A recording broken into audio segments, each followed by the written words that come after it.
Kerala പാഠാവലി unit 1 കാലാതീതം കാവ്യവിസ്മയം Lakshmana സാന്ത്വനം എഴുത്തച്ഛൻ്റെ ആത്മരാമായണം കിളിപ്പാട്ടിലെ ആയോധ ഖണ്ഡത്തിൽ നിന്നുള്ള ഭാഗം. എഴുത്തച്ഛൻ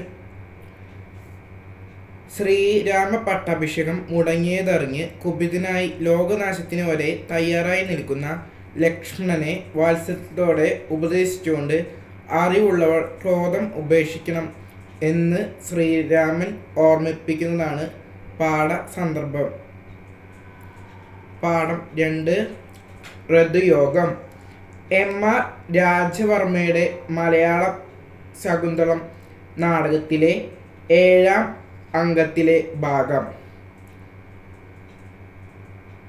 ഋതുക്കളുടെ ചേർച്ച എന്നാണ് ഋതുയോഗം എന്ന തലക്കെട്ടിൻ്റെ അർത്ഥം.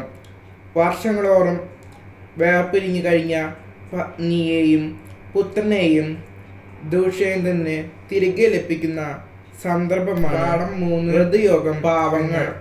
വിക്ടർ ഹ്യൂഗോയുടെ ലാ മിറാബാലെ എന്ന നോവലിന് നാലപ്പാട്ട് നാരായണമോഹൻ എഴുതിയ മലയാള വിവർത്തനം പാവങ്ങളിലെ ഒരു ഭാഗം. സാഹചര്യങ്ങളുടെ സമ്മർദ്ദം മൂലം കള്ളനും തടവ് പുള്ളിയുമായി തീരേണ്ടി വന്ന ആളാണ് യാങ് വാ യാങ്. ജീവിതത്തിലെ ആദ്യമായി ലഭിച്ച കരുതലും കരുണയും അയാളുടെ ജീവിതത്തെ തിന്മയുടെ ഇരുട്ടിൽ നിന്നും നന്മയുടെ വെളിച്ചത്തിലേക്ക് നയിക്കുന്നു.